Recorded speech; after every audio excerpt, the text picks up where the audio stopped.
Pues muchas gracias por esta oportunidad que me brindan la mesa directiva de la Sociedad Mexicana de Salud Pública para dejar un testimonio, como ustedes me lo han solicitado, de mi trayectoria profesional.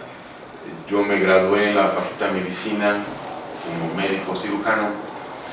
Tuve la oportunidad de continuar mis estudios en el extranjero, en el campo de la salud pública, y más adelante les comento cómo fue que llegué a esa etapa en algunas universidades de Estados Unidos y en Europa.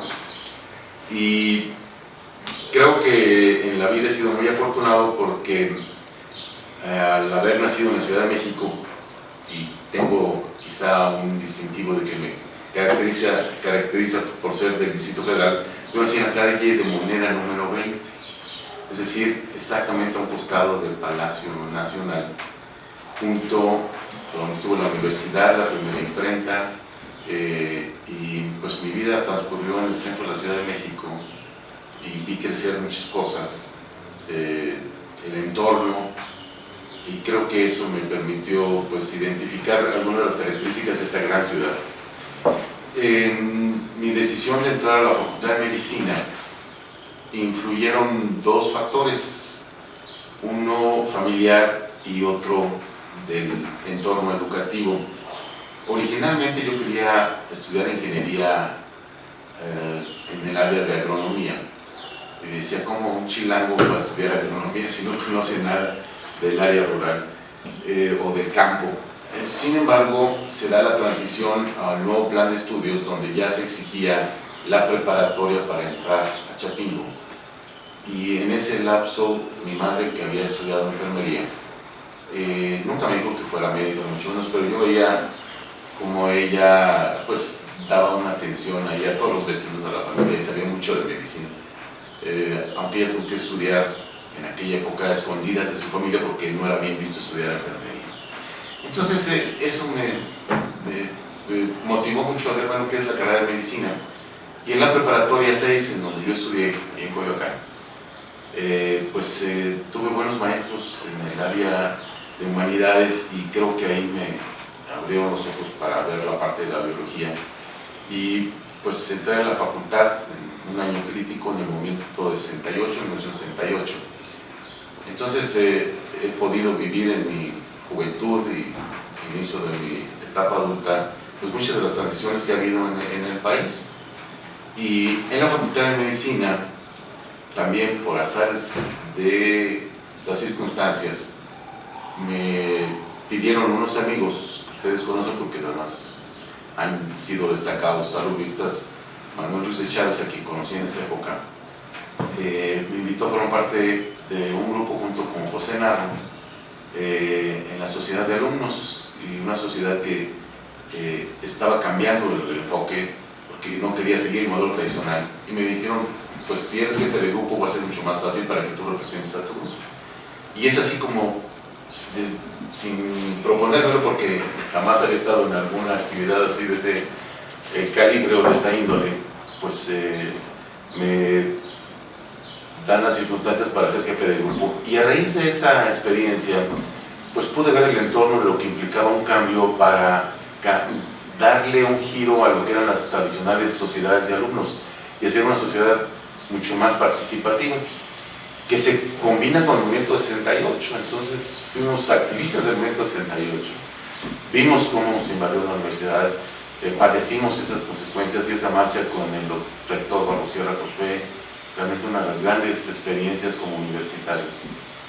Y en ese trayecto de la facultad, por ser jefe de grupo, mi maestro, el doctor José Laguna, maestro de bioquímica, me mandó llamar y me dijo que pues yo tenía una gran responsabilidad, no solamente de llegar temprano, sino de realmente buscar que mis compañeros pasaran bioquímica, porque era de las materias más difíciles, todo el mundo reprobaba bioquímica, pero tuve la fortuna también de contar con un grupo de compañeros y compañeras muy estudiosos, y nos caracterizamos por siempre buscar a los maestros más difíciles. Y yo era el jefe de grupo, entonces siempre me tocaba, llegamos a dormir un día antes para estar en primer lugar tener acceso a los futuros, y por eso estuvimos con el doctor Laguna, con el doctor Guevara, con el doctor Castañeda, o sea, todos los grandes maestros de las básicas. Y lo mismo sucedió en las clínicas. Nos fuimos al centro médico, que era donde estaba lo más difícil, la parte de gastroenterología en el Hospital General, lo mismo dermatología. Entonces este grupo se caracterizó por haberse mantenido junto toda la carrera, cosa que no sucede en la Facultad de Medicina, que se cambia, y el haber estado tantos años juntos, pues nos permitió tener una cohesión, y con el privilegio también de tener en el grupo a personas muy distinguidas, no solamente por su capacidad intelectual, sino por sus vínculos. Estaba la hija de Fidel Velázquez, estaba la hija de Juan Rulfo, había compañeros que venían de los estados que se caracterizaban por tener los promedios más altos. En mi grupo hubo 6 menciones honoríficas, que no es fácil en un grupo de 28. Y esto pues, ahí conocí a mi esposa, que es mi esposa ahora, la doctora Patricia León. O sea, desde estudiantes fuimos un grupo que nos caracterizamos por buscar los cambios y tener la oportunidad del beneficio de los mejores meses. En ese intervalo, el doctor Laguna es director de la Facultad de Medicina, y el doctor José Rodríguez Domínguez, que ustedes conocen muy bien, me invita. Yo llevé con él y con el doctor Fernández de Castro Medicina Preventiva y Salud Pública, y desde entonces pues a mí en lo personal me cayó muy bien la materia, a tal grado que fui su ayudante de profesor. Siendo estudiante, yo tenía que trabajar, no era una situación fácil, cuando uno proviene de una familia de 8 hermanos, y afortunadamente pues teníamos la oportunidad por parte de mi padre pues, de poder estudiar una carrera, pero siempre apretados en la situación económica. Entonces entré a trabajar en la Facultad de Medicina desde los años 70 como ayudante profesor del doctor Rodríguez Domínguez, y ese vínculo y el maestro Laguna, que iniciaba el programa A36, pues me dieron una pauta que originalmente no seguí. Yo me fui a mi internado, pero me mandó a llamar el doctor Rodríguez Domínguez. Yo quería ser cardiólogo, estaba muy motivado para ser cardiólogo, pero me manda a llamar y me dice: tenemos un proyecto de servicio social con el programa A36 y nos gustaría que nos ayudaras, porque sé que tienes un grupo durante la carrera que se ha caracterizado por ser un grupo de buenos alumnos, y queremos hacer una prueba en el área rural para comparar una comunidad rica y una menos rica o pobre realmente, en el estado de Morelos, donde la universidad tenía en 2 jurisdicciones un proyecto y donde el servicio social del A36 se iba a desarrollar. ¿Y cuál era la hipótesis? ¿Quién se enferma más? ¿La que no tiene agua desde la colonia, que era Totolapan, o la que tiene mucha agua, que es Amacuzac? Y en el grupo estaba José Blanco, Osa Cristina Laurel, Hermina Ramírez Dávalos, quienes tenían una visión muy interesante de la sociología. Pues nosotros éramos de tendencia izquierdista en aquella época, como en 68 participantes. Yo formé parte de la coordinación de las brigadas de apoyo médico en el movimiento. En los desfiles nos tocaba a mi grupo pues, tener los servicios médicos de los que iban a desfilar por cualquier cosa. Entonces, ahí fue donde el doctor Laguna tuvo una visión interesante, y el grupo de trabajo, Osa acababa de regresar de Berkeley, José Blanco y Ramírez Dávalos habían tenido toda su trayectoria en el área de la sociología médica. Entonces, además de la hipótesis, era ver la percepción de la enfermedad, ver cómo se identificaban esas enfermedades por parte de las familias y por parte de los prestadores de servicio, probar servicio 24 horas durante la estancia del médico de servicio social, probar 2 médicos en lugar de 1 para vencer 24 horas, y el experimento era 2 hombres, 1 hombre y 1 mujer, y 2 mujeres. Después tuvimos otra comunidad que fue Emiliano Zapata, y en la primera etapa las 2 mujeres fueron Nora Velázquez, la hija de Fidel Velázquez, y Claudia Pérez Rufo, la hija de Juan Rufo, en Totolapan. Y en la comunidad de Amacuzac era Juan Antonio Palomo y Teresa Maqueto. En esta etapa que a mí me tocó coordinar, yo era el coordinador externo, e iba en una época con Manuel Ruiz de Chávez, en otra época con Luis Solórzano. Y teníamos asignadas, no me acuerdo, 15 familias, 10 familias, que rotábamos cada 3 meses. Y las visitábamos en su casa y a la otra semana ellos los visitaban en el centro de salud. Invitamos a las parteras a que atendieran el parto al centro de salud. Y Nora y Claudio hicieron un gran trabajo. Hasta que un día casi fue interesante porque no había agua ni en el centro de salud.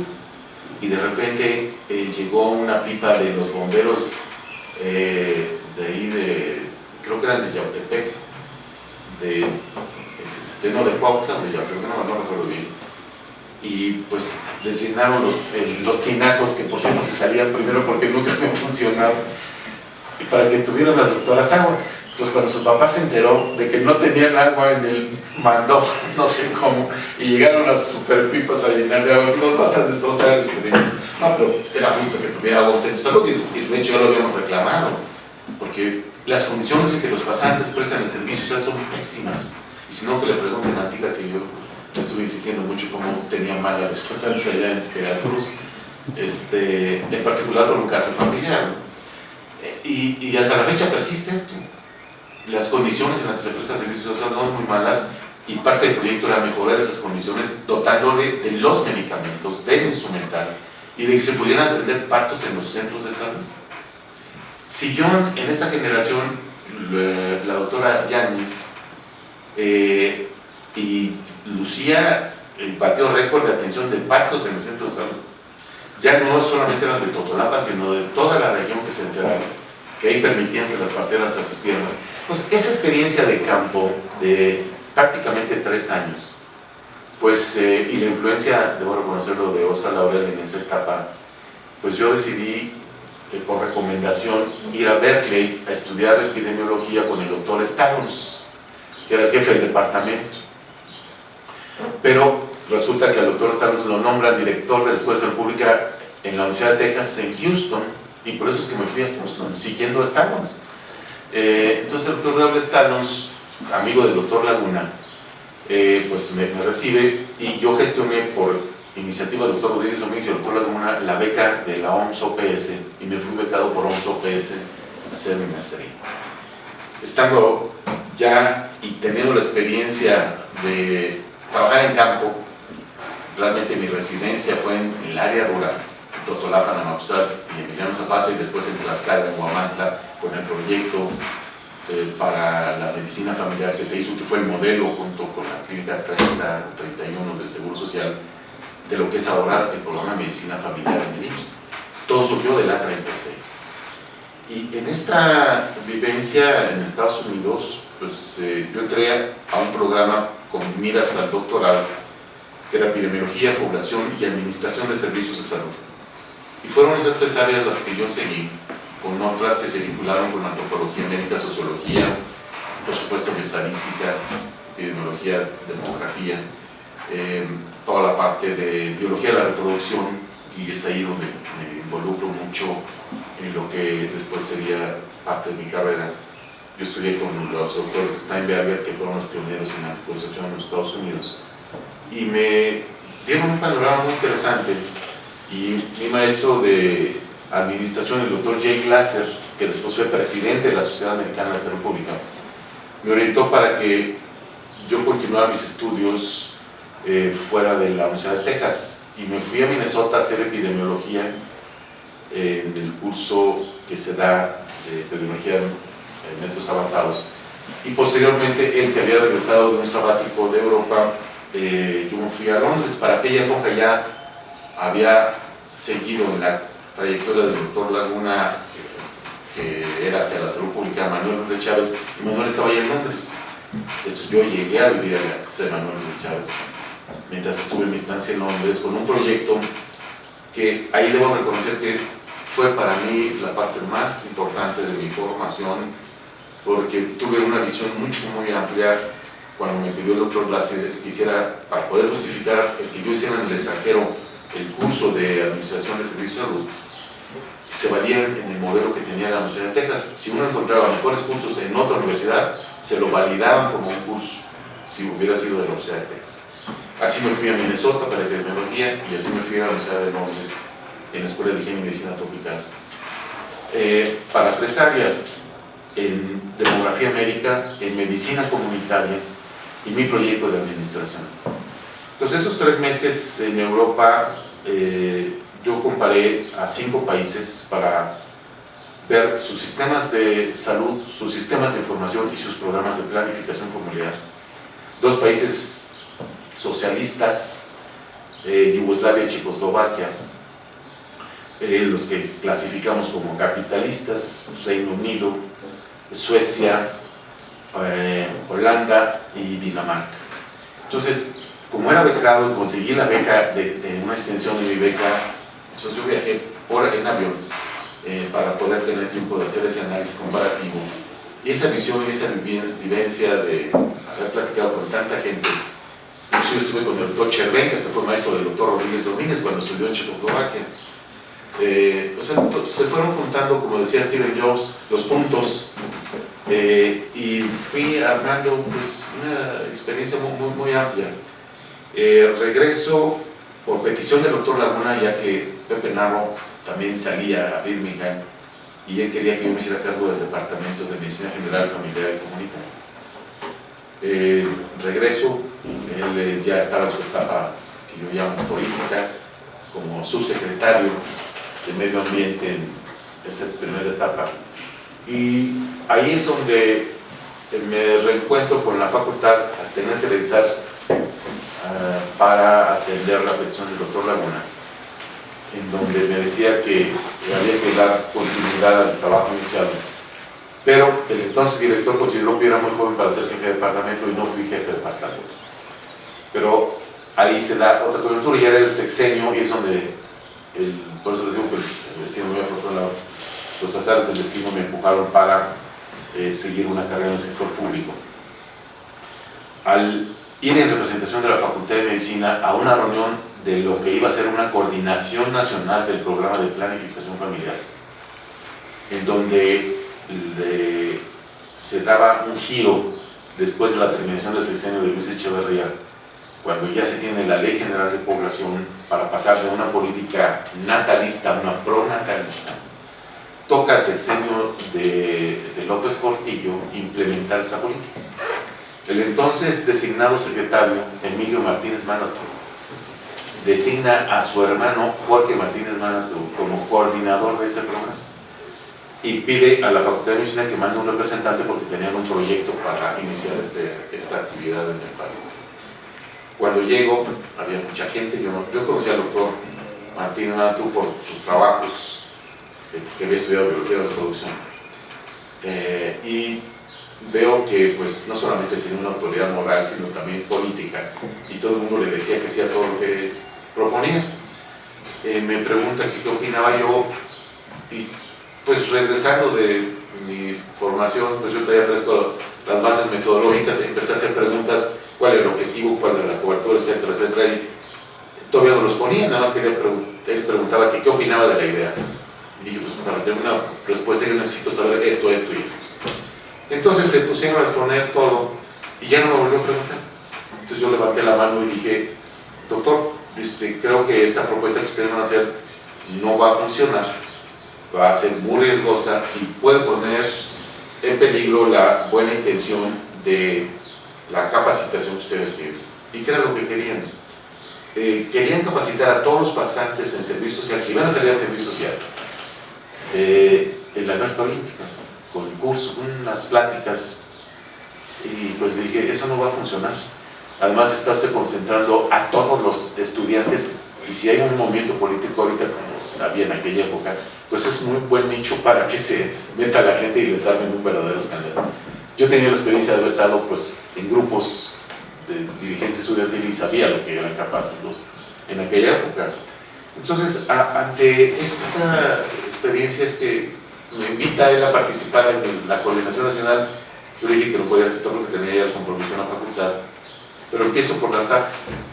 Y así es como me inicio en el sector público. para posteriormente tener pues, no solo el privilegio de haber participado en el inicio del programa a nivel nacional, sino de tener una visión pues, desde la perspectiva universitaria y después del sector público. Y para pues, concluir esta etapa de mi formación, quiero decirles que tuve muy buenos maestros, un buen grupo que ejerció presión para que siempre buscáramos tener los mejores resultados en el proceso de enseñanza-aprendizaje, y la gran vivencia de haber convivido con personas, compañeros en la carrera de mucho entusiasmo, todos ellos ahora famosos médicos, en sus campos, en cirugía, en endocrinología, en oncología, en oftalmología, en cirugía, y creo que pues esa etapa de mi formación fue muy rica, porque conté con 3 apoyos importantes. El de mi familia, que cuando supo que no iba a ser cardiólogo sufrió una gran decepción, dijo, ¿cómo qué barbaridad que no va a ser cardiólogo? ¿Y qué es eso de la salud pública? Entonces explicar que pues, no iba a atender a nivel individual sino a nivel colectivo fue difícil para ellos entender el porqué de ese cambio. Yo ya tenía a todos los vecinos listos para darles consulta. Mi madre se había encargado de hacer eso. La segunda que fue para mí interesante fue haber tenido buenos maestros y guías, en este caso el doctor Laguna y el doctor José Rodríguez Domínguez, quienes no solamente me orientaron, sino dirigieron mucho lo que yo hice, y el haber convivido con personajes como los que les mencioné, José Blanco, Mila, Osa Laurel, y compañeros como Bernardo, Manuel Luz de Chávez, Roberto Castañón, José Melgen, que también tuvo una gran experiencia en esto, y el haber sido alguno de muchos de los que también se han destacado en la salud pública, como Daniel López Acuña, como Jaime Sepúlveda, Julio Fren, que fueron sus alumnos y que pues desde entonces los conocíamos, Lucía Yáñez, Lidia Yamamoto, en fin, muchos jóvenes que después siguieron por el campo de la salud pública. Entonces, pues creo que en esos años pude capitalizar el tercer beneficio, que es el haber estado en una universidad tan importante pública como es la UNAM.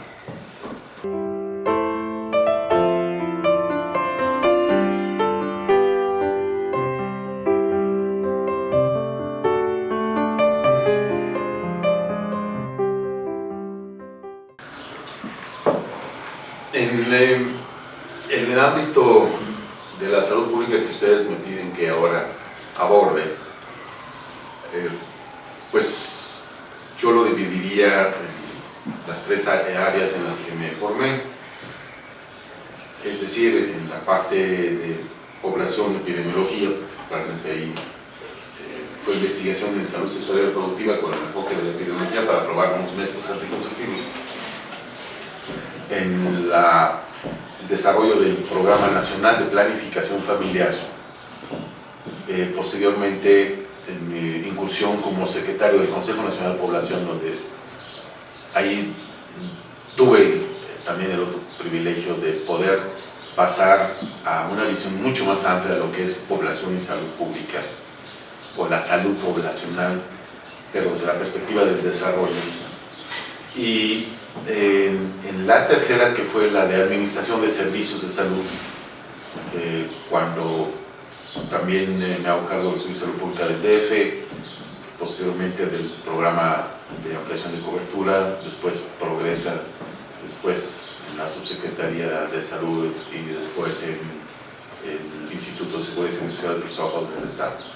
Entonces, en esta etapa de inicio del programa de planificación familiar, cuando me piden que participe ya directamente, y dado que finalmente no fui jefe de departamento en la Facultad de Medicina, pero sí mantuve las clases que tenía que dar en los medicina preventiva y salud pública fundamentalmente, me permitió que la propuesta que hice se diera como un área específica del programa nacional, y esta fue la de el área de información, educación y comunicación. Entonces abarcamos lo que fue la capacitación para involucrar a las escuelas y facultades de medicina en los contenidos que no se daban. Ustedes recuerdan que estaba prohibido por el Código Sanitario prescribir anticonceptivos. Se cambia esto cuando se cambia la política de población. Y en 1974, que da una característica a la política de población que no tiene ningún otro país, que impulsó fuertemente la planificación familiar, o que impulsaron la planificación familiar, y doy el ejemplo de China, donde era obligatoria la planificación familiar, donde no se podían tener 2 hijos, sino 1 hijo y 2 en el área rural, donde se interrumpía el embarazo si no se podía cumplir con eso. México dio el ejemplo de que se podía tener una política integral y eleva a rango constitucional el derecho a decidir el número y el pasamiento de los hijos, entonces con una garantía individual. Entonces la Ley General de Población mantiene eso y crea una infraestructura para implementar la política de población, que fue el Consejo Nacional de Población.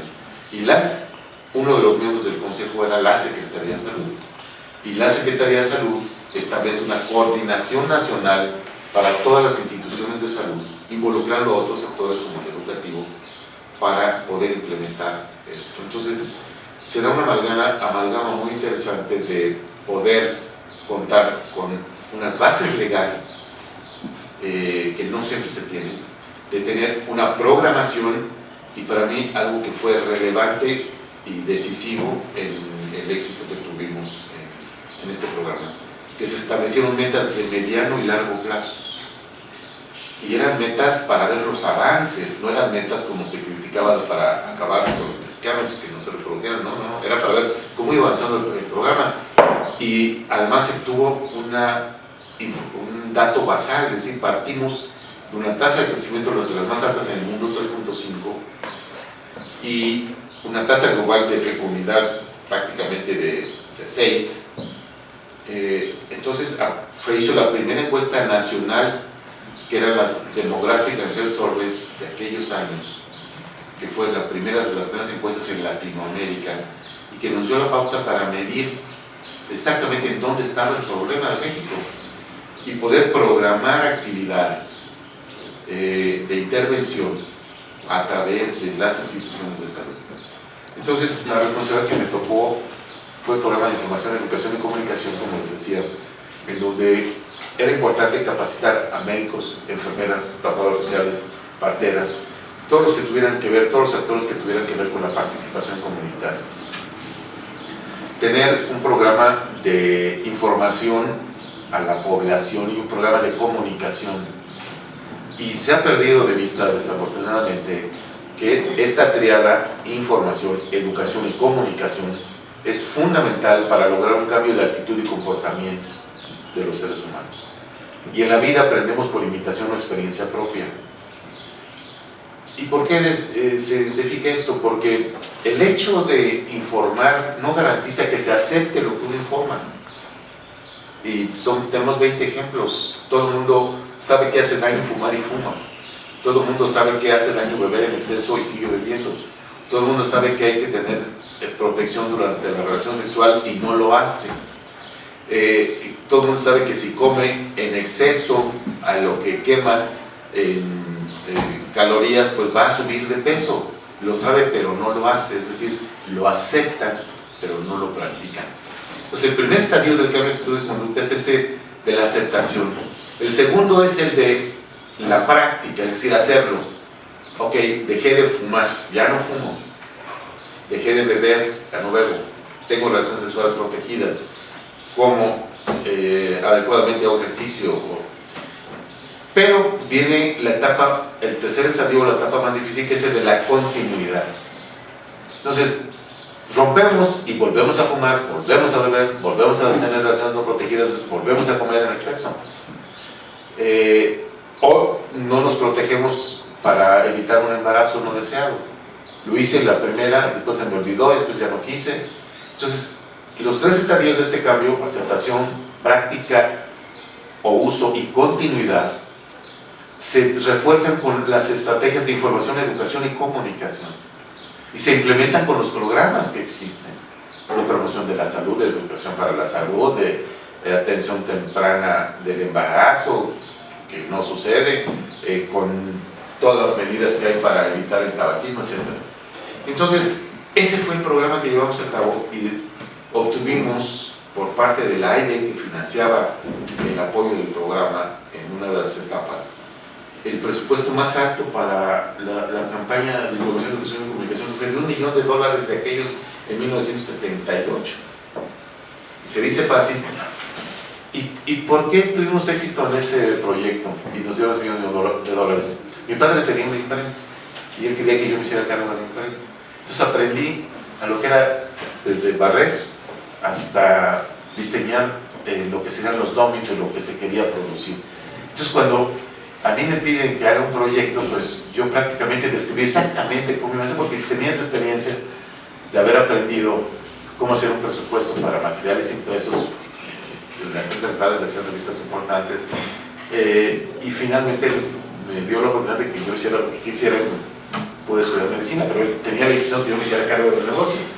El caso es que esa experiencia de saber cómo presupuestar, pues cuando se presenta el proyecto de cuántos folletos, de cuántas páginas, de qué colores y tirajes y todo, y con costos unitarios, pues que pues, sí saben lo que quieren hacer, y nos dieron $1 millón para los primeros folletos que hubo de planificación familiar en este país. Así, dentro del programa nacional ya había habido. Entonces, de ahí, por azares administrativos y políticos, lo que era la coordinación nacional lo adquiere la responsabilidad de la Secretaría de Salud al haber cambio de secretario de Salud, y el hermano del doctor Martínez se va como gobernador de Tamaulipas, él se va al Seguro Social y nos vamos al Seguro Social, y entonces vivimos ahí el crecimiento de la planificación familiar del Seguro Social, siendo él el titular, y de los que sobrevivimos, yo fui uno de ellos, fui su jefe de servicios y continué en el área de educación, junto con la parte de investigación que llevaba Juan Giner y otros distinguidos investigadores, y ya la parte de servicios con Francisco Alarcón Navarro.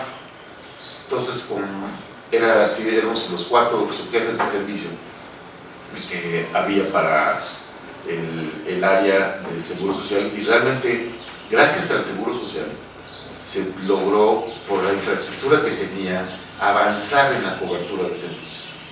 La Secretaría continuó con su programa de extensión de cobertura en aquella época con Sergio Correo, Víctor López Materno Infantil, y pues eso permitió que en el ISSSTE también se tuviera. Ahí estaba el otro distinguido saludista Herrera Moro. Entonces Juan Alberto pues empujó en el ISSSTE, en la Secretaría de Salud de Correo, nosotros acá en el Seguro Social. Entonces por eso es que hubo el avance, y el avance se dio porque se hizo un programa nacional, como les decía, con metas e indicadores, y se medían no por los informes administrativos de sistema de información, sino por las encuestas, que permitía saber exactamente el impacto demográfico que tenía la reducción de la tasa global de fecundidad. Entonces ahí aparecieron los grandes estudios que se han hecho sobre metodología para el levantamiento de encuestas, donde personajes como José Luis Palma, Yolanda Palma, Núñez, Leopoldo Núñez, Mojarro, todos los que se han destacado en el campo de la participación operativa de los programas. Y creo que ahí está la gran aportación que se tuvo y el privilegio de haber formado parte de ese equipo. Cuando el doctor Soberón se hace cargo de la Secretaría de Salud, él considera que se debe dividir materno-infantil y planificación familiar y continuar con la coordinación nacional. Y es ahí donde pues me pide que me haga cargo del Programa Nacional de Planificación Familiar y de la Dirección General de Planificación Familiar. Y se da la etapa de avance con el programa de extensión de cobertura, en donde pues se ve que el no tener mayor cobertura rural no iba a permitir alcanzar las metas que se habían previsto. Y entonces se forma una estrategia en donde gracias a un estudio que hicimos de las proyecciones funcionales, de saber qué pasaba si seguíamos con 4 hijos, con 3 hijos o con 2 hijos, ya se había reducido la tasa de igualdad de fecundidad menos de 5, y se lo presentamos al doctor Soberón. Él me dice que lo presentemos al presidente de la Madrid, y vamos a ver al presidente de la Madrid, pero previamente hay una reunión con los 3 secretarios, el secretario de Gobernación, el secretario de Programación y Presupuesto de aquella época y el secretario de Salud, en un desayuno donde José Luis Palma y yo fuimos a presentarle en un carrusel que tenía una pantallita y arriba se ponía el carrusel y ahí se proyectaban estas proyecciones de población. Entonces el licenciado Bartlett, el licenciado Salinas de Gortari y el doctor Soberón pues validan que eso debería presentarse al presidente, y después hay una reunión con el presidente y donde él aprueba que se haga esto con todos los gobernadores. Y teníamos sesiones en la Secretaría de Gobernación con grupos de 8 gobernadores, donde para cada estado habíamos elaborado el impacto que iba a tener demográfico el ampliar la cobertura en el área rural. Me acuerdo muy bien que el presidente, el licenciado Salinas, que está en producción del presupuesto, lo primero que dijo: bueno, excelente, muy bien, estoy de acuerdo. ¿Cuánto cuesta? Ya habíamos comentado con el doctor Soberón que eso costaba 900 millones de pesos de aquellos. Y dice, así fríamente, dice: está bien, la federación pone la mitad y que los gobernadores pongan la mitad porque es problema de los estados. Y nos dieron la mitad, 450 millones. Y por eso es que decían que el programa de aquella época era planificación familiar. Y no es que fuera rico, es que pues, tuvimos la oportunidad de programar y de decidir cuánto iba a costar, y por eso es que ampliamos la cobertura. Y fue cuando llegamos a Tabasco, y aquí hay un testigo de calidad, el doctor Baltazar, donde pues realmente Tabasco fue de los que avanzó muchísimo, y junto con Chiapas, paradójicamente, que ya había avanzado con el Seguro Social. En primer lugar en vasectomías era Chiapas, por un médico, no recuerdo su nombre. Y entonces, ese reforzamiento por parte de la Secretaría de Salud nos permite después complementar con lo que entonces fue Coplamar, la cobertura rural. Y tanto Coplamar como extensión de cobertura pues dan el otro gran empuje para que planificación familiar se legitime. Y ahí certificamos a las parteras que fueron las principales aliadas, con Mari Carmen Leñero, Elu, no, ahora ya es Elu, en aquella época era de Leñero. Y así entramos con también reforzar el programa de orientación para adolescentes, que fue otra de las grandes avances que omití en la parte de planificación familiar con Ana Amelia Monroy de Velasco, con CORA, el Centro de Educación para Adolescentes, que todavía existe, que lleva más de 30 años. Ahí empezamos con los adolescentes. Entonces se abarcó área rural, adolescentes, en la parte de información, educación y comunicación, la parte médica, y lo que fue la evaluación, el monitoreo y evaluación con las encuestas.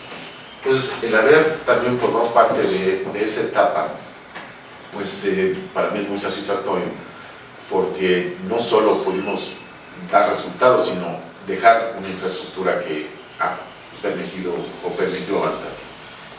En ese inter se viene el cambio de la entonces secretaria del Consejo Nacional de Población, y me pide el presidente Salinas, a través de don Fernando Gutiérrez Barrios, que era el secretario de Gobernación, que me hiciera cargo del Consejo Nacional de Población.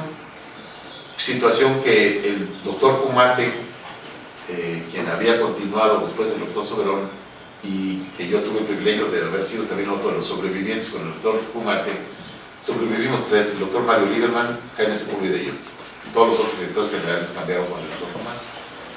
Y yo continuaba en planificación familiar después de 6 años con el doctor Soberón. Y durante el primer año, pues seguimos avanzando en los estados, y el estado piloto importante fue Guerrero.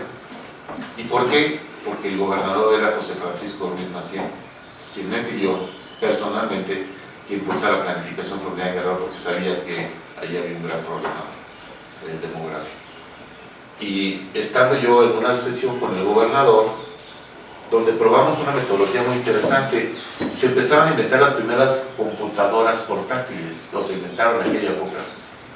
Hicimos un proyecto para ir a hacer encuestas y presentarle al jefe jurisdiccional los resultados inmediatamente de lo que habíamos captado, y ya nos daban las gráficas y los resultados. Cuando hicimos la propuesta, que pregunta al gobernador, ¿cuánto valen las computadoras? Y digo, 15 millones de pesos. Sacó la chequera al frente, de unas millones así masivas, sacar la chequera y dice, aquí están los 15 millones, cómprenlas y haga su proyecto.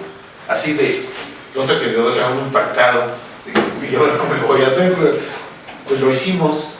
Y realmente fue bien probado la tecnología con la metodología de evaluación. Y entonces le quedaba muy claro al jefe de la jurisdicción en dónde estaban sus debilidades. Y ese fue otra gran vivencia y avance que pues lo hice en la segunda etapa de planificación familiar con el doctor Kumate y teniendo un gobernador como José Francisco Ruiz Massieu en Guerrero. Estábamos en Guerrero, me dice el doctor Kumate que me presente con el secretario de Gobernación. Voy a verlo al secretario de Gobernación, me invita y ya no sé la historia más larga, me designan secretario del Consejo Nacional de Población, con no muy buen agrado de los demógrafos, que dicen, ¿cómo un médico va a ser el secretario del CONAPO? Y decían, no es posible, pero no sabían de mis antecedentes de que yo estaba en demografía y que tenía pues, cierto conocimiento de lo que era. Y la verdad es que el Consejo Nacional de Población para mí representó otra de mis grandes etapas, no solo por haber tenido el privilegio de estar con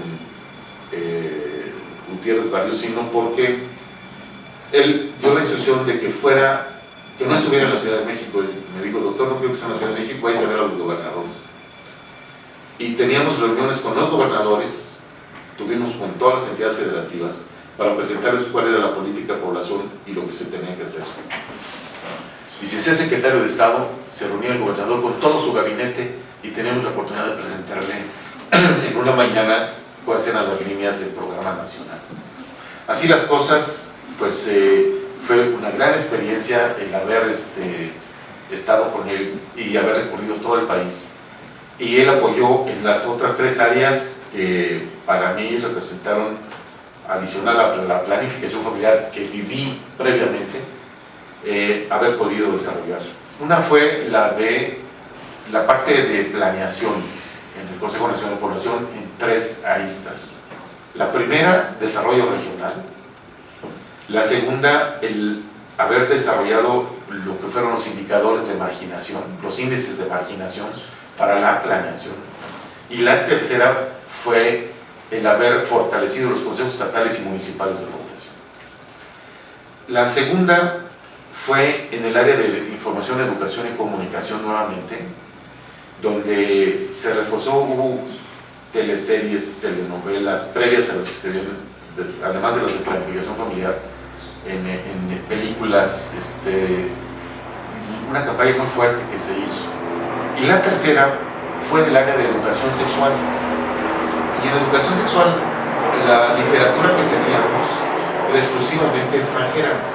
Entonces aquí se hizo la antología de la sexualidad en México, que son 3 volúmenes, y que realmente también fue un parteaguas para poder identificar el otro aspecto del cambio de actitud y conducta, que es el conocimiento de la salud sexual o sexualidad, y no solamente la parte reproductiva o la prevención de los embarazos. Y en este ámbito se volvió a priorizar lo de adolescentes. Entonces fue una trayectoria que, a pesar de los cambios que hubo en gobernación, siguió después otro secretario de Patrocinio, González Blanco Garrido, después Jorge Carpizo, y los dos me permitieron continuar como secretario del CONAPO. No obstante, el segundo era muy indiferente al programa y no creía mucho, era temeroso de lo que se estaba haciendo y no quería arriesgar. Entonces eso permitió una coyuntura cuando renuncia don Fernando Gutiérrez Barrios. Al enterarse en el Fondo de Población de esta circunstancia, me invitan para ser director de América Latina y el Caribe en el Fondo de Población, situación que acepto y que paso los exámenes, pero que al final no me dejó ir el presidente Salinas. Y pues decidí, no obstante que había aceptado, porque pues ya el secretario de Gobernación, a diferencia de don Fernando que me contestaba la red, a mí me contestaba la red del secretario particular del secretario particular del secretario de Gobernación. Entonces ya era otra etapa y dije, bueno, pues yo creo que terminó mi ciclo, pero da un giro y me insisten en que me quede y me quedo. Entonces no me fui a Nueva York, a pesar de que ya había sacado mis hijos de la escuela y estaba buscando dónde vivir en Connecticut. Entonces, sin viajar en metro, en tren para llegar a trabajar todos los días allá. Entonces fue también una decisión importante en mi vida. Con el apoyo de mi familia, pues nos quedamos y terminó el sexenio. Y al terminar el sexenio con el doctor Carpizo, se da también otra coyuntura.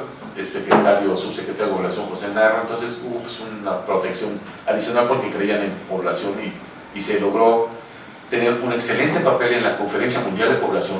México fue líder en Latinoamérica con la reunión regional previa que está documentada. Y eso también da otra visión de lo que fue la política de población a nivel internacional y donde tuvimos una participación importante en la reunión del Cairo. Termina esta administración y el entonces secretario de Salud, Juan Ramón de la Fuente, me invita a formar parte de su equipo al terminar el CONAPO y me invita para ser jefe de los servicios de salud pública del Distrito Federal. Ahí cierro mi página de población y abro la de servicios de salud.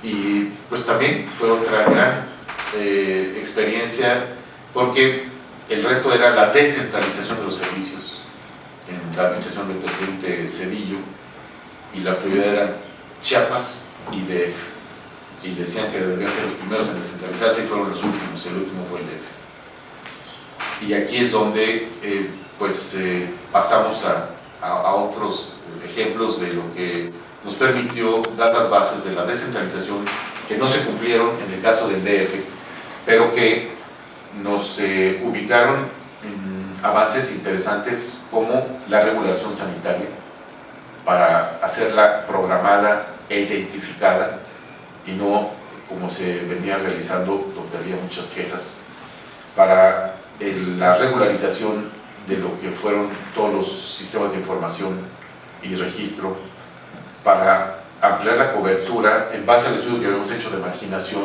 a los lugares donde no había y empezamos a las visitas domiciliarias. Y quizá para mí lo que representó una gran experiencia fue el haber unificado los criterios para poder formar parte de un modelo de atención a la salud integral que hacía falta y que a la fecha sigue siendo, y lo mencionaré más adelante, uno de los grandes retos. No tenemos un modelo de atención y aquí la atención primaria se ha desvirtuado y la tendencia es a reforzar el segundo y tercer nivel de atención. Entonces, el haber estado en el servicio público del DF, posteriormente, al no haber tenido éxito la propuesta para que yo fuera el secretario de salud, sino fue un tercero en discordia porque tampoco fue el candidato del entonces jefe antes era jefe del Parlamento Federal, que no sabía, pues entró un tercero en discordia, otro amigo que también nos hemos formado juntos, que fue Manuel Luis de Chávez. Y ante eso, pues me pide el secretario que me haga cargo del PAC, que fue la plataforma de Progresa, en particular por la extensión de la cobertura que se tiene en áreas rurales y en localidades de menos de 500 habitantes.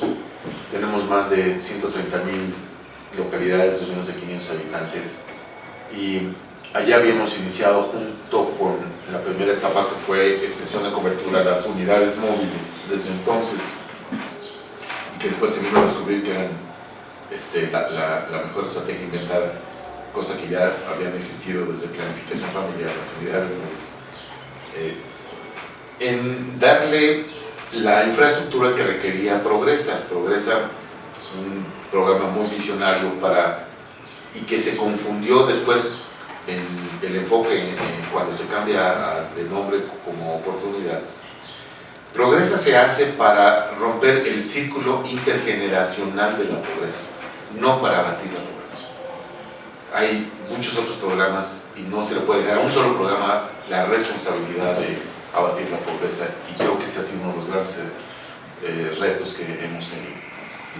Entonces, con Progresa logramos la introducción de los complementos y suplementos alimenticios y paradójicamente volver a experimentar algo que hicimos en el A36 cuando hicimos el servicio social, que era que las familias fueran periódicamente al centro de salud para verificar su estado de salud y de platicar y visitarlos en sus viviendas para la promoción de la salud, que es lo que hacía Progresa en la parte educativa.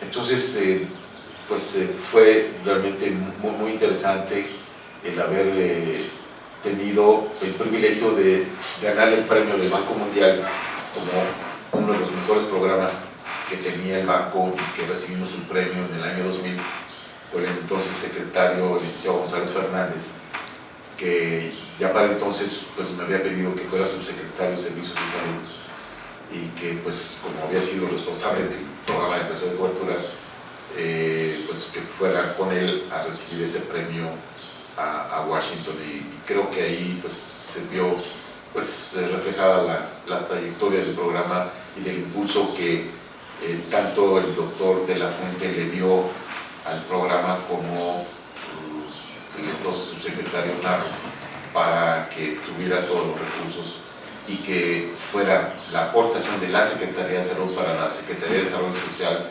en esta triada de alimentación, o sea, nutrición, salud y educación. Pues junto con la Secretaría de Educación, pues Progresa dio otro giro, que es el programa que ha estado más evaluado. Es un programa que después se volvió transeccional, porque vino el cambio de régimen cuando entra el presidente Fox al gobierno y lo retoma, pero le cambia de nombre, le pone oportunidades. Hay cambio de régimen de administración entre el presidente Calderón y lo continúa, y entra ahora el presidente Peña Nieto y continúa oportunidades. O sea, es un programa transeccional que en sus orígenes es muy importante, pero que lamentablemente no se ha vinculado con los otros programas, y los otros programas no han hecho su tarea. Entonces, el haber cerrado mi etapa como subsecretario de Salud en el año 2000, para mí había representado pues una gran satisfacción, y haber dicho, bueno, ya llegué hasta aquí, pero nuevamente las circunstancias hicieron que por otro amigo que pues fue designado director general del ISSSTE, el licenciado Benjamín González Ruano, pues recibiera la invitación para participar en el ISSSTE. Pero como yo era médico del ISSSTE, a pesar de que él quería que yo fuera su director médico, que yo formaba parte de los candidatos para ser su director médico, me dice: tu perfil y tu experiencia en los estados me orientan para que te pida que seas coordinador de delegaciones del ISSSTE, porque los principales problemas de las delegaciones del ISSSTE son problemas de salud, no son de otra índole más que de salud. Entonces, pues para conocer el ISSSTE empecé por las delegaciones, y dimos un giro con la creación de lo que fue la coordinación de desarrollo delegacional, donde unificamos los criterios para clasificar a las delegaciones, porque la delegación más pequeña del ISSSTE es Colima, y la más grande es la de Sur, la delegación sur del DF, y tenía la misma estructura la de Colima que la de la delegación sur. Entonces los problemas eran de magnitudes muy diferentes, con 2 millones de derechohabientes, más de 1 millón de derechohabientes, o casi 1 millón de derechohabientes en el sur, contra menos de 50,000, si mal no recuerdo, de Colima. Pues ahí fue donde hicimos los cambios, y los salarios y los sistemas de información. Entonces fue una etapa muy bonita de conocer los problemas que son de otra índole, pero que finalmente dependían del modelo de atención. Entonces ahí avanzamos bastante, pero después se vino otra coyuntura, que era la ley del ISSSTE, y me piden que me haga cargo de la coordinación interna del proyecto del ISSSTE para la ley, la parte interna de las subdirecciones y la parte externa, Cámara de Diputados, senadores y Secretaría de Hacienda. El proyecto no se decide por parte del presidente Fox no llevarlo a cabo, y es cuando, después de 1 año de estar en esa coordinación, donde dejamos la ley prácticamente hecha, me piden que me haga cargo de la Subdirección General Médica, y es donde vengo a cerrar mi etapa de Administración de Servicios de Salud, donde pues logramos tener el mejor indicador que hay de impacto para el abasto de medicamentos, que es el surtimiento completo de recetas, por ejemplo. No nada más que haya abasto en el almacén de medicamentos, sino que la receta que expide el médico esté completa en su surtimiento. la capacitación, el sistema de monitoreo y evaluación, en fin, todo lo que se hace cuando uno está al frente de las unidades. Y lo más importante fue la certificación de nuestros hospitales, que en esa etapa se propició mucho con la gestión de Julio Frenk, y que pues el ISSSTE también tomó un liderazgo. Cierro mi capítulo de Administración de Servicios de Salud, y es cuando en el 2007 tomo la decisión de retirarme del sector público y dedicarme a un proyecto personal que pues planeé para 10 años, en donde me uno a un grupo de amigos con los que trabajé en el pasado, y esto es aquí en Investigación en Salud y Demografía, que es un despacho de consultoría, en donde nos dedicamos básicamente a dos áreas, a la parte del sector privado y al sector público. En el sector privado se continuó con la experiencia de encuestas y en salud sexual y reproductiva que tiene el grupo de José Luis Palma. Y a mi ingreso se da otra coyuntura a nivel nacional, se abre el Consejo Nacional de Evaluación, CONEVAL, y en marzo de 2007 la Secretaría de Hacienda, la Secretaría de la Función Pública y el Consejo Nacional de Evaluación, CONEVAL, dan las nuevas reglas para la evaluación de los programas de las políticas públicas y establecen los nuevos lineamientos a través de la metodología del marco lógico y del diseño de los indicadores y los tipos de evaluación que se tienen que hacer de estos programas. Entonces pues empezamos a competir como despacho. Yo tomo el curso de la CEPAL para certificarme como evaluador en la metodología del marco lógico en Santiago de Chile, y esto pues nos permite competir con el ITAM, con el TEC y con universidades. Ahí es donde siempre perdemos porque son asignaciones directas.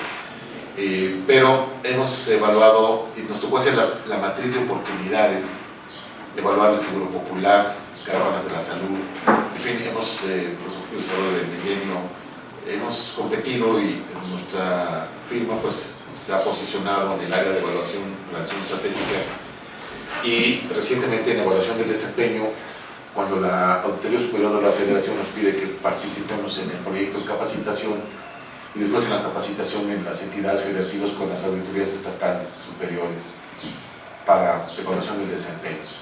Entonces ha sido un gran aprendizaje porque pues, la experiencia vivida en el sector público nos permite dar un plus que no tienen muchos otros despachos, y además de que el grupo pues, se enriquece con la participación de dos amigos, Javier Jiménez Bolón, que también está en el grupo, y de Ricardo Vernon, que trabajó más de 20 años en el Population Council.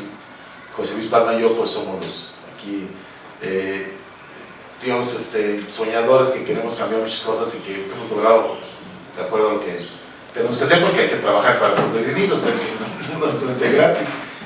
Regreso a la Facultad de Medicina con un proyecto para concluir la carrera de Medicina junto con Salud Pública, pero se traslapa con el proyecto del rector del doctorado en Medicina, donde se está buscando formar investigadores, y este proyecto, que es el PCEM,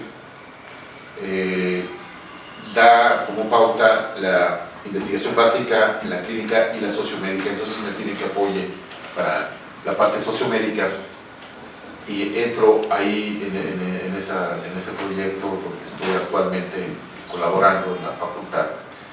Pero en el 2007, y yo ya había identificado desde el 2005 mi estancia en el ISSSTE, en la OMS se da un movimiento con la creación de la Comisión para el Estudio de los Determinantes Sociales, que encabezó el doctor Michael Marmot, y donde se invita a todos los países, pero paradójicamente, cosas que es difícil de explicar, México no le entra, y no entra como socio, pero sí entró Brasil, Chile, Colombia y Costa Rica como países latinoamericanos. México se mantiene al margen, y este proyecto de los determinantes sociales se desarrolla por el entonces director general de la OMS, el doctor Lee, si mal no recuerdo, coreano. No es Lee, un doctor de Corea, que fallece, pero que da los elementos para cuestionar por qué no se ha logrado abatir las desigualdades en salud y la inequidad en salud.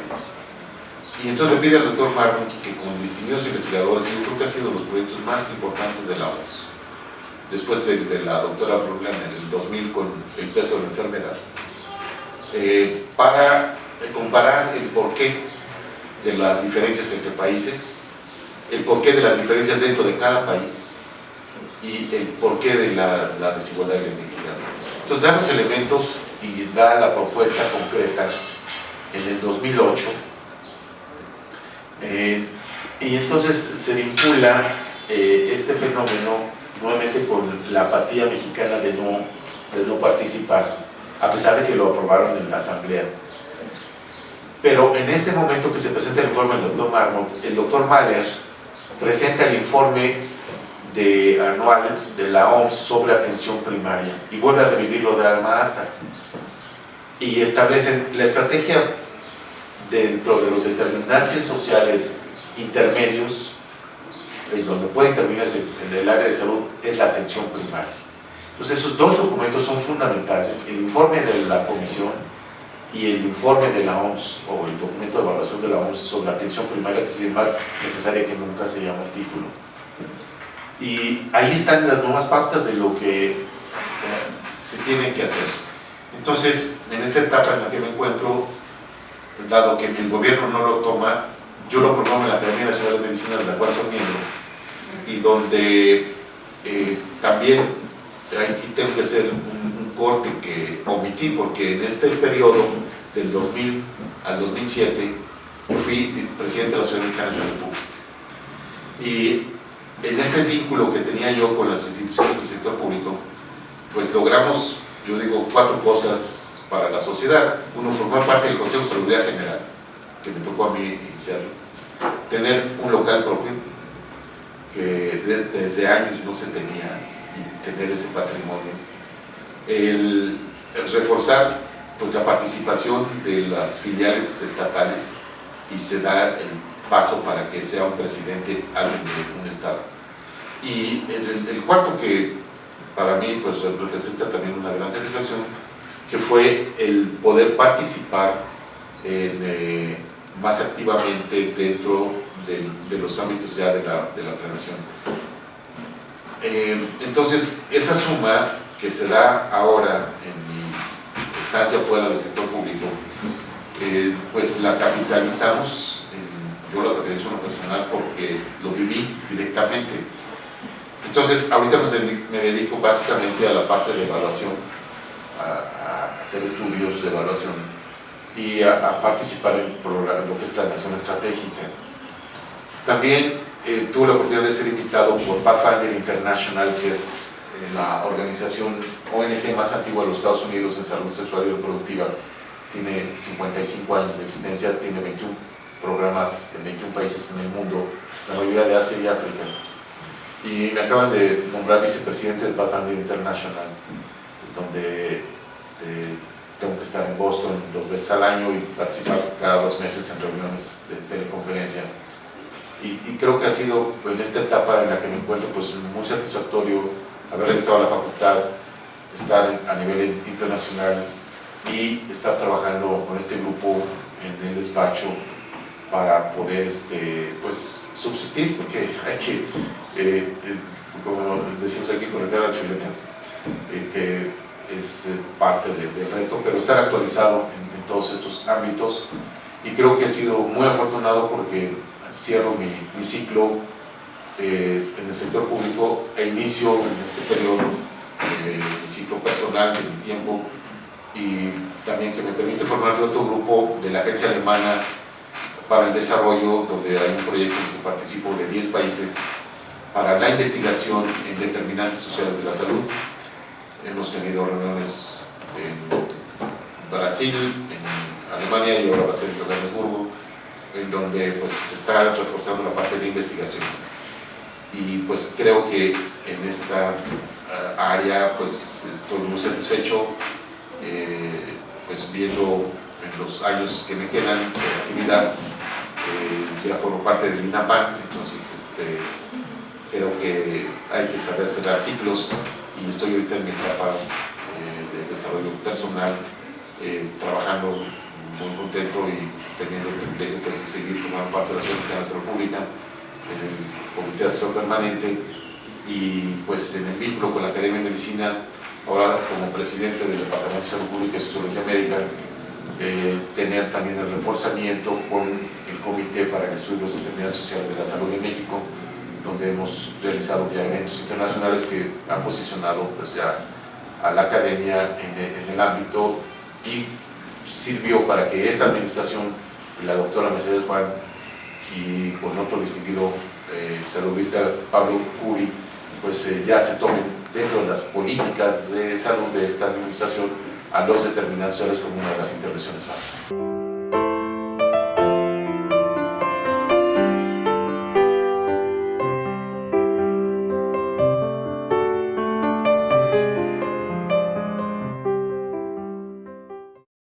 Bien, en este bloque que ustedes me piden aborde sobre los retos, lo que debemos considerar, lo que no se hizo y lo que falta por hacer, no es, como le decía a Baltasar, fácil abordarlo, pero creo que podría, estoy convencido, hablar de tres grandes ámbitos y dentro de cada uno de ellos elaborar algunas reflexiones y planteamientos concretos. El primero tiene que ver con lo que es la construcción de los planos. Cuando uno quiere construir tiene que ver el terreno, el tipo de construcción, la orientación de la construcción, la infraestructura que requiere para esta construcción. Y hago el comparativo para decir que en esta parte de salud es muy importante tener clara cuál es la política o las políticas que tienen que intervenir.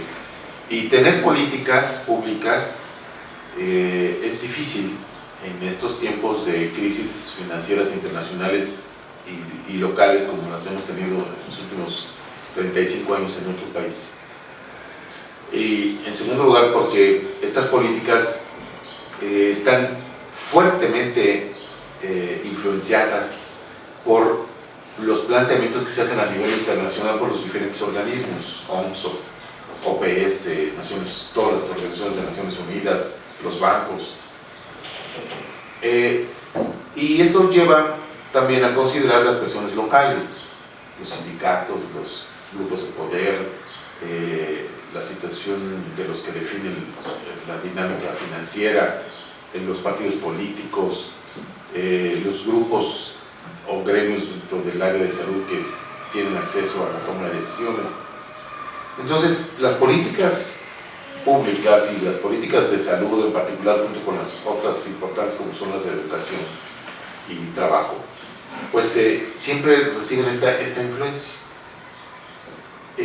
Por otra parte, está la parte financiera. Una política que no cuenta con el respaldo financiero, pues queda, como decía el doctor Laguna, en demagogia, porque programas o políticas sin financiamiento, pues como decir, quiero hacer algo, pero en la práctica no puedo hacer nada. Y aquí es donde yo veo otro de los grandes retos. México, y por eso se mantienen muchas de las desigualdades, no tiene un buen financiamiento de salud y no evalúa lo que hace desde el punto de vista de impacto, o sea, de evaluación estratégica, no nada más de procesos, sino de resultados. Y el indicador es muy sencillo. El gasto en salud con respecto al Producto Interno Bruto actual es de 6.4%, pero ese 6.4% incluye el sector privado, y el sector privado aporta 3.4% y el sector público 3%. El promedio de la OCDE es de más de 7%. Y si nosotros estamos aportando en el sector público el 3%, a pesar de que ha sido en los últimos años el gasto más elevado, eso nadie lo niega, todavía sigue siendo bajo con respecto al promedio que se tiene en los países de la OCDE cuando se toma el indicador del Producto Interno Bruto. Y si el sector privado tiene un porcentaje más alto, 3.4, cuando uno lo desglosa, resulta que el gasto más importante lo dan los primeros 3 deciles de la población, es decir, los más pobres. Entonces son los que están aportando en el sector privado cuando tienen que pagar de bolsillo o con gasto catastrófico al médico de la colonia, al hospitalito de 10 camas o a una intervención en un lugar privado. Entonces México ahí no está bien en esta parte de financiamiento. Y en infraestructura, pues las coberturas no se han alcanzado. Y si tenemos dos ejes, el acceso a los servicios es importante y eso sí hemos tenido muy buenos avances. Pero el hecho de estar accesible a un servicio no quiere decir que esté disponible. Porque llego a la unidad y no está el médico. Está el médico pero no tiene medicamentos. O no me resuelve el problema de salud que yo tengo que hacer. Entonces, está el acceso a la disponibilidad. Pero por otro lado, ¿qué es lo que ofrezco? Y aquí el gran reto que hay es que no hemos actualizado nuestro modelo de salud, de atención.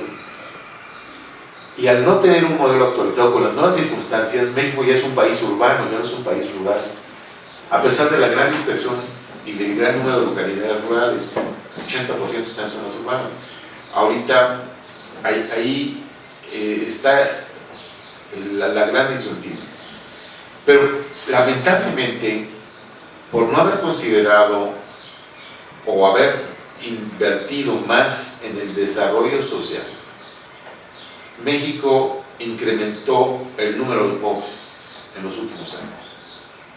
Y somos más de 50 millones de mexicanos, hay más de 50 millones de mexicanos en pobreza y más de 11 en pobreza extrema. Ese es el gran desafío. Y si sumamos esto, pues, y no contamos con un modelo de atención, no tenemos el financiamiento, no tenemos la infraestructura, no evaluamos lo que hacemos, pues ahí está el entorno de las áreas a donde hay que intervenir. El otro aspecto es el que, al no considerar los determinantes sociales ni la atención primaria de la salud como las dos grandes áreas o la dicotomía que se debe mantener, nos enfrentamos a la, pues para mí, disyuntiva de decidir qué modelo voy a tomar. Y resulta que cuando uno tiene claro los determinantes sociales, rebasa la infraestructura de salud lo que se puede hacer.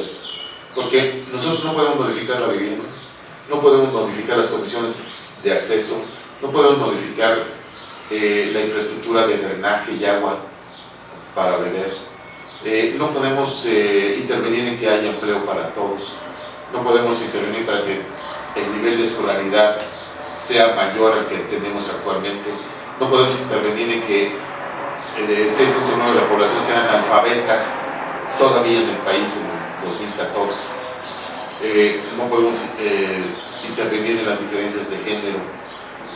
Entonces todos estos determinantes estructurales pues nos llevan a tener claro en dónde sí podemos intervenir y qué son los determinantes sociales intermedios. Los estructurales son las desigualdades por educación, por empleo, por trabajo, por ingresos, pero las intermedias son las partes psicológicas, las de las características propias, si somos hombres, si somos mujeres, del grupo de edad.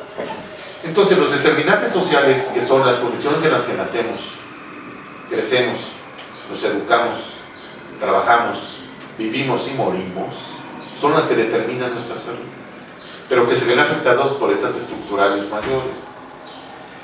¿Y aquí en qué podemos intervenir como área de salud? En lo que son los estilos de vida y los factores de riesgo. ahí sí podemos intervenir.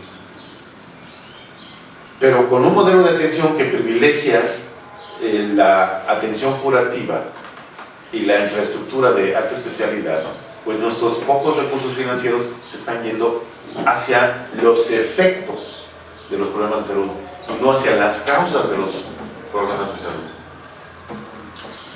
Cuando vemos indicadores como el de la razón de mortalidad materna, que no logró alcanzar la meta que se previó para el 2015, que no la va a lograr, que es de 22, estamos en más de 30, muchos dicen que es de 40, algunos dicen que es de 50, hay diferentes discrepancias según la medición. Pues ya se dan cuenta que algo está fallando. Cuando vemos que el embarazo en adolescentes, México fue de los países que mayor número tuvo, y que es lo que se llama demanda insatisfecha. ¿Y qué quiere decir eso? Que tengo relaciones sexuales pero que no me estoy protegiendo con un método anticonceptivo. O la no protección en todos los grupos de edad.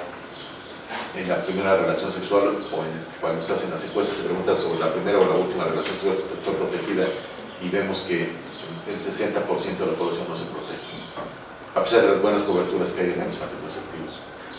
Cuando vemos que las enfermedades no transmisibles están incrementándose debido al problema de que 7 de cada 10 tenemos sobrepeso y obesidad, y que nos hace candidatos ideales para ser hipertensos o diabéticos. Y si somos hipertensos y diabéticos, candidatos para ser insuficientes renales. Y si somos insuficientes renales, candidatos para ser hemodializados o dializados. Y si no logramos superar eso, ser insuficiente renal crónico terminal, que es la opción, es un trasplante. Y que si se logra un trasplante, se tiene difícil que conseguir el órgano y a su vez dar un medicamento para no ser rechazado ese trasplante. Ese trayecto es costosísimo porque se ha tardado México en aceptar que el estar con sobrepeso y obesidad es ya estar enfermo. Y si solamente 3 de los 10 están sin sobrepeso y obesidad, el reto que tenemos es evitar que esos 3 se pasen a engrosar los 7 y aumenten, pero que de esos que tienen sobrepeso y obesidad se pasen a estar normales. Ese es el primer paso que hay que dar. Y ahí nuevamente tiene que ver el modelo de atención, tiene que ver el tipo de intervenciones y los determinantes sociales, porque no es únicamente responsabilidad del área de salud lo que comemos, lo que bebemos. Somos el primer consumidor de refrescos en el mundo. El equivalente al responsable del médico mayor, que se llama el cirujano general de Nueva York, estableció una norma, es muy duro, se me olvidé su nombre, de que no se pueden servir más de 8 onzas de refresco. Y ustedes van a los cines aquí en México y le dan una gigante y un barril de palomitas, nada más de entrada. Entonces, ese tipo de medidas rebasan el sector salud, no nos toca a nosotros evitar eso. Pero cuando el salario mínimo del DF es de 67 pesos y se gasta la mitad en transporte y se invierten 3 o 4 horas de transporte, parado, sentado o apretado según le toque a uno, pues ¿qué ejercicio voy a hacer? Y la diferencia me queda para comer con 30 pesos. ¿Qué como? Pues vitamina T, tacos, tortas y tamales. Entonces, eso suponiendo que además es individual, pero ese salario mínimo es para mantener a 2 o 3. Entonces, ahí es donde volvemos nuevamente a una dieta desbalanceada por la situación económica. Eso nos rebasa a los médicos, rebasa la salud pública.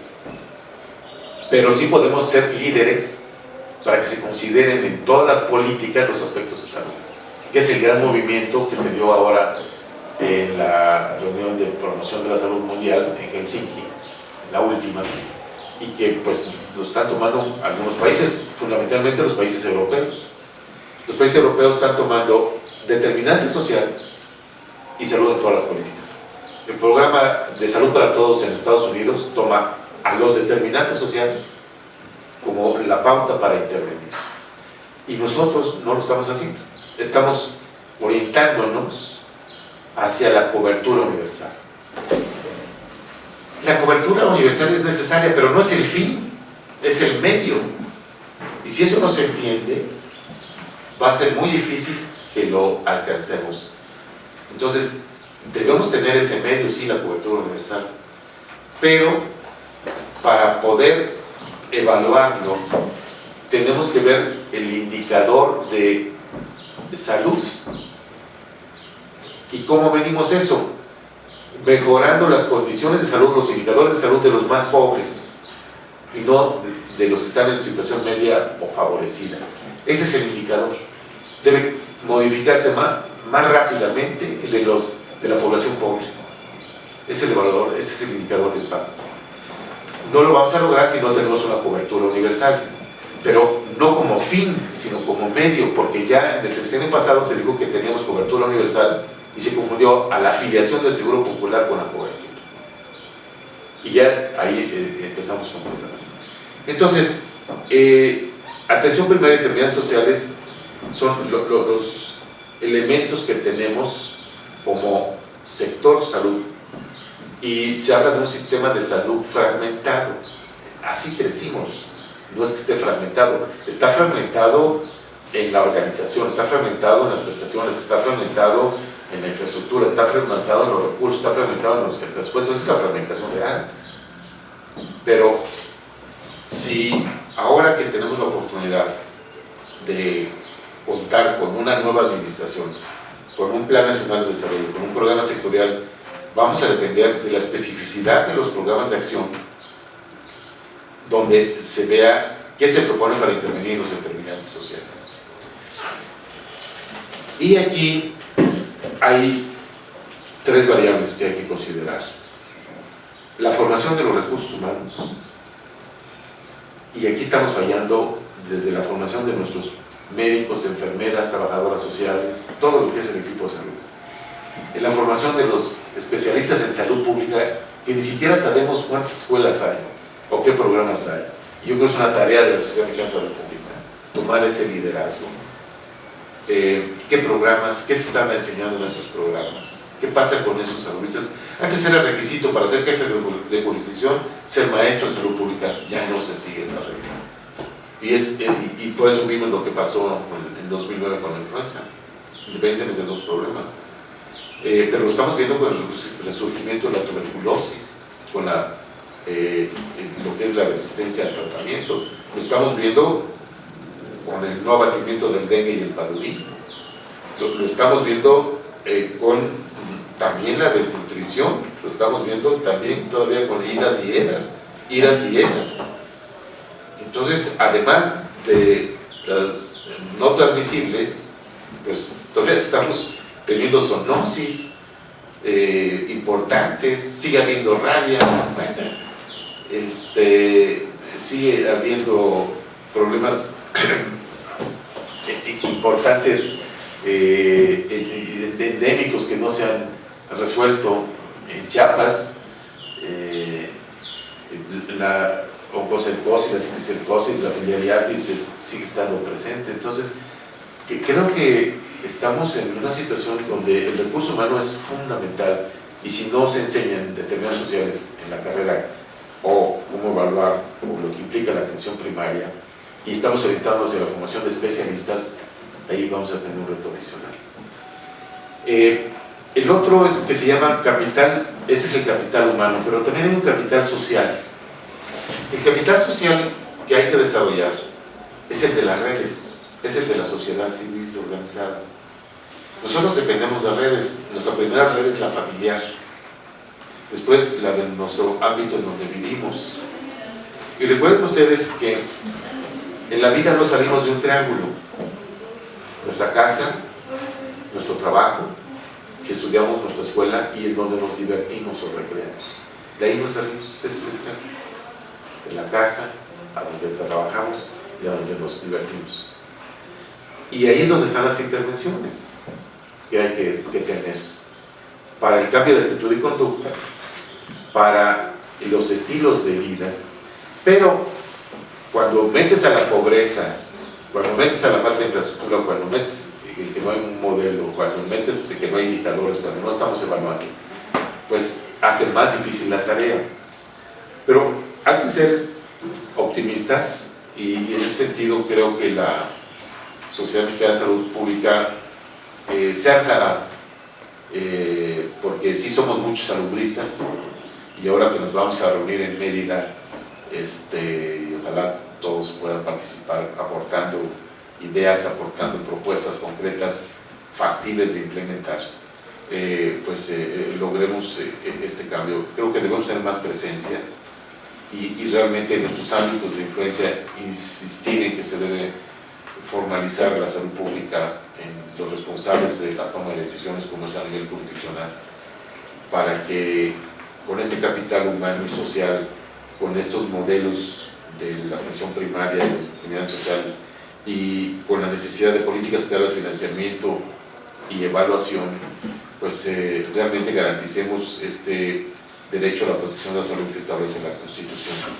Entonces yo realmente agradezco la oportunidad que me han brindado de externar mis puntos de vista en estos 70 años que cumple nuestra sociedad, para no solamente recapitular lo que se ha hecho, sino dar algunos elementos. Y decía Shakespeare que el pasado es el prólogo.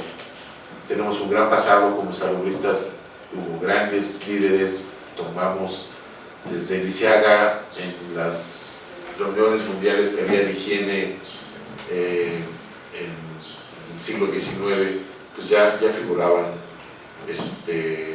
nuestros grandes líderes de la medicina que pues se preocuparon por la parte de la salud poblacional, y hay mucho de la historia de la salud pública que lo puede constatar.